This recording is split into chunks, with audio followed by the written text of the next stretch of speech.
주요 뉴스입니다. 제주 4.3의 진실과 화해의 기록이 유네스코 세계기록유산으로 등재되며 그 의미를 알리는 국제특별전이 프랑스 파리에서 열렸습니다. 제주특별자치도가 중국 스촨성과 손잡고 지속가능 발전과 관광 활성화를 위한 협력을 본격화했습니다. 지난 14일 오전 11시부터 오후 3시까지 4시간 동안 전국 최초로 도내 전체 전력을 100% 재생에너지로 사용하는 데 성공했습니다. 제주특별자치도가 건축규제 완화를 위한 도시계획 조례 개정에 나섭니다. 안녕하세요. 제주특별자치도 AI 아나운서 제이나입니다. 이번 주 위클리 제주 시작합니다. 첫 소식입니다. 제주 4.3의 진실과 화해의 기록이 유네스코 세계기록유산으로 등재되며 그 의미를 알리는 국제특별전이 프랑스 파리에서 열렸는데요. 현지에서 큰 관심을 받았습니다. 제주특별자치도는 9일부터 15일까지 프랑스 파리 국제대학촌 한국관에서 제주 4.3 국제특별전 진실과 화해에 관한 기록을 개최했습니다. 이번 특별전은 11일 제주 4.3 기록물이 유네스코 세계기록유산에 등재된 직후 개막해 더욱 뜻 깊은 자리로 마련되는데요. 전시회에서는 생존자 증언, 군법회 자료, 정부 공식 문서 등 세계기록유산으로 등재된 핵심 사료의 복제본이 공개돼 관람객들의 큰 울림을 주었습니다. 특히 정방폭포를 배경으로 한 이명복 작가의 작품 기다리면은 엽서로 제작돼 관람객에게 배포되며 4.3의 기억을 전했습니다. 순이 삼촌 저자인 현기영 작가는 이번 등재는 인류가 국가폭력의 비극을 되새기는 계기라며 전시의 의미를 강조했습니다. 4.3 4.3보다 더 두려운 것은 인류가 4.3을 망각하는 것이다. 제주특별자치도가 중국 스촨성과 손잡고 지속 가능 발전과 관광 활성화를 위한 협력을 본격화했습니다. 제주도는 15일 중국 청두시에서 스촨성과 우호교류 협약을 체결했는데요. 문화, 관광, 경제, 미래산업 등 다양한 분야에서 전략적 협력을 강화하기로 했습니다. 제주도는 면담에서 제주 청두 직항노선 개설과 청년 인재 교류를 제안했는데요. 양측은 실질적인 협의 강화를 위해 정례 협의체를 운영하기로 했습니다.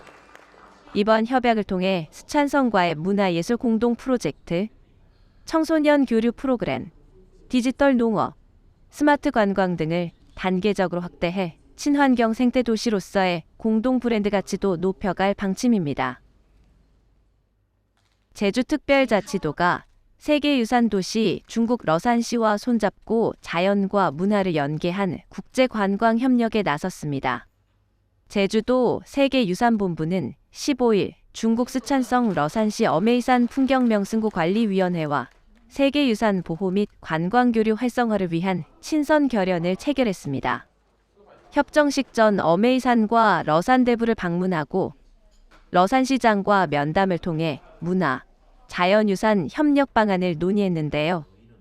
양 기관은 공동 홍보, 행사 교류, 지속 가능한 관광과 기후변화 대응 등에서 실질적 협력을 추진하기로 했습니다. 민간 우주산업의 전진기지로 도약 중인 제주가 중국 우주산업 중심지 하이난을 찾아 협력 가능성을 모색했습니다. 제주 대표단은 13일 중국 하이난성 원창시에 위치한 우주항공 슈퍼컴퓨팅 센터를 방문했는데요. 이 센터는 위성 데이터 수집부터 처리까지 전 과정을 담당하는 중국 우주산업의 핵심 시설입니다. 제주도는 이번 방문을 통해 위성 데이터 활용, 청소년 우주교육, 기술교류 등 실질적인 협력 방안을 논의했는데요. 양 지역의 민간 우주산업 및 관광 분야 교류 가능성에 대한 공감대도 형성했습니다. 제주도는 민간 기업 중심의 위성 제조, 지상국 서비스, 친환경 소형 발사체, 위성 데이터 활용, 우주 체험, 관광 등을 집중 육성한다는 방침입니다. 다음 소식입니다. 제주특별자치도가 전국 최초로 도내 전체 전력을 100% 재생에너지로 사용하는 데 성공했습니다. 제주도는 지난 14일 오전 11시부터 오후 3시까지 4시간 동안 풍력과 태양광 등 재생에너지원만으로 도내 전력을 생산, 공급했는데요. 이른바 일시적 아리백을 달성한 것입니다. 이 기간 재생에너지 생산량이 소비량을 초과해 남은 전력을 해저 연계선을 통해 육지로 송전하기도 했는데요. 이는 제주도의 재생에너지 공급 역량을 실질적으로 입증한 사례입니다.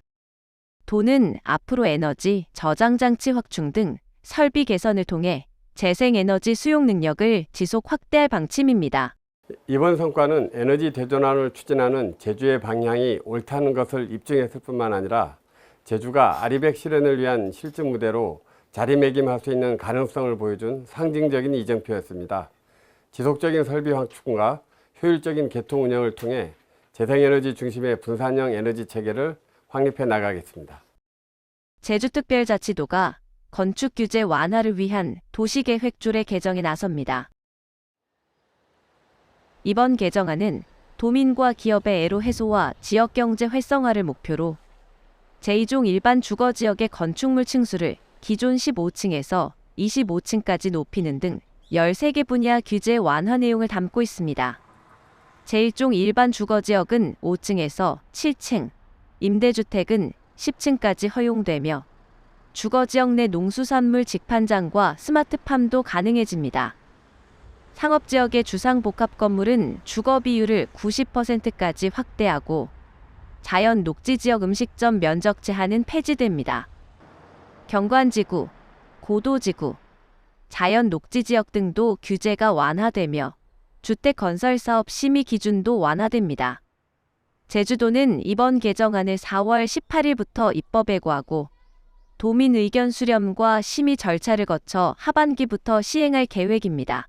이번 도시계획조례 개정은 도민과 기업이 현실적 어려움을 해소하고 제주 경제에 활력을 불어넣기 위한 결정으로 지역 건설 건축 경기를 활성화하는 중요한 전환점이 될 것으로 기대하고 있습니다. 제주특별자치도가 풋귤의 안전성과 유통비용 절감을 높이기 위해 출하농장을 지정합니다. 제주도는 2025년 풋귤 출하농장을 지정해 농가의 유통비용을 절감하고 농약 안전성을 확보할 계획인데요. 풋귤은 항산화 성분 등 기능성을 조기에 활용하기 위해 정해진 시기에 수확하는 덜 익은 감귤입니다. 지난해에는 317농가가 1130톤을 출하해 약 17억 8천만 원의 수익을 올렸고 286농가에는 교육과 검사비 등 총 1억 4,800만 원이 지원됐습니다. 농장은 출하 전 과원관리 교육을 이수해야 잔류농약 검사비, 전용상자 구입, 물류비 등을 지원받을 수 있습니다. 체험농장, 가공시설과 함께 지정 농장 정보를 QR코드와 도 누리집에 공개해 소비자 접근성도 높일 계획인데요.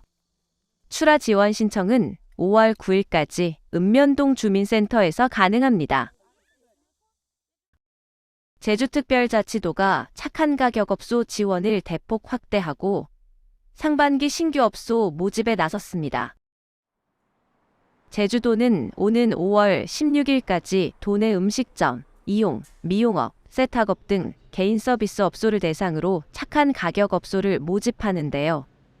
신청은 읍면동 주민센터나 행정시 방문, 이메일 또는 팩스로 접수할 수 있으며 6월 중 현장 평가를 거쳐 7월 1일 신규 업소를 선정할 계획입니다. 선정된 업소에는 수도료 감면, 전기, 가스요금 연 최대 100만 원, 방역 지원 등 기존 혜택과 함께 탐나는 전 상품권 지급과 SNS 홍보 등 추가 인센티브도 제공할 방침입니다. 지금까지 위클리 제주였습니다. 시청해주셔서 감사합니다.